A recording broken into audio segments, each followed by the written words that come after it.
Now, this is a story which will chill the heart of any parent watching. A large study of more than 13,000 17-year-olds has found that 1 in 15 say they carried or used a weapon over the last year. Boys were twice as likely as girls to say they'd carried or used weapons. And teenagers who used drugs, were excluded from school or spent a lot of time playing computer games were also more likely to carry a weapon. Well, we're joined now by Sheldon Thomas, who used to be in a gang but now runs Gangs Line, which helps support young people who find themselves caught up in gang life. Do these figures ring true for you? It's an astonishing percentage. Well, I would say that the figures are downplayed, if I'm to be honest. Anytime you're dealing with government officials or any kind of stats, is always downplayed. What we have to try to understand is the world that these young men and women live in. They live in a parallel world where they're the judge, the jury and the executioner.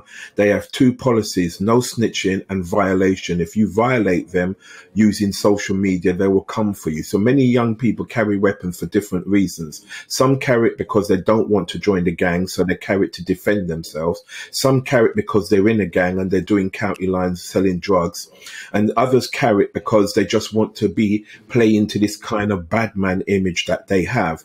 And you've got to understand, on social media, this gangster lifestyle, especially on these YouTube trap and drill videos, is being promoted very highly amongst most of the young people who make those kind of records. Because these young people, and I'm not suggesting that all of them, the young people that are living in a single household is a problem, but you have to look at the facts, and the facts are most of the young people that are involved in this lifestyle are coming from a house where there's absent fathers, and we have to address that. And as a society, we seem to be afraid to address why are so many kids growing up with no father figures, no positive male role models in their life.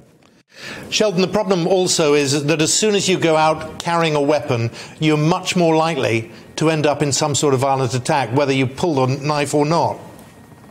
Of course, but you see, you've got to understand the world they're in. They're not in a world where, like you and I and others, they're not in a abiding rule. They're in a role or in a kind of lifestyle where carrying a weapon is the norm, and we have to understand that it's the norm in their lives. Secondly, what have young people got to look forward to? Because again, if you're coming from a home where you don't feel loved, you don't feel wanted because your mum's got may have mental health issues, you may not have a dad, and if you do have a dad, he might have mental health issues. So you've got to understand, when a child doesn't feel loved, and the attachment theory talks about this, they go looking for love elsewhere, and guess what?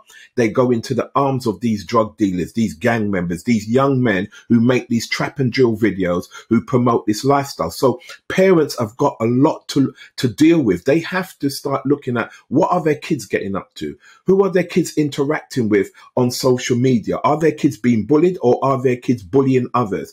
Are they intimidating them, trying to get them to join their gangs? Because we've got girls now who are setting up boys to join gangs, who are not only setting up boys to join gangs, they're setting up girls to be gang raped. So we've got a world that many adults don't understand. They don't understand the complexity of this world, because we think we can parachute into their lives and suddenly change it. But the one thing that needs to happen is parenting.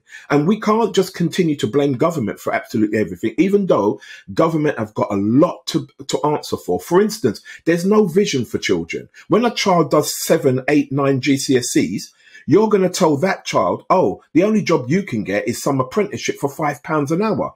Well, drug dealers are offering young children as young as 10 and 11, £75 a day to sell drugs. So how can we offer a child who's leaving school at 18, who's done their A-levels, who's done their GCSEs, some stupid apprenticeship, which can't even pay their bus fares to get there?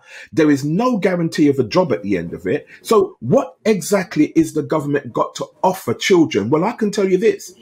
The more we as a society don't address that, is the more drug dealers will begin to offer them jobs that we should be looking at as dangerous, because these young people... Sheldon, we've got to leave it there. I'm really sorry. We've scratched the surface. We're going to come back to this and talk to you again. Thank you for that.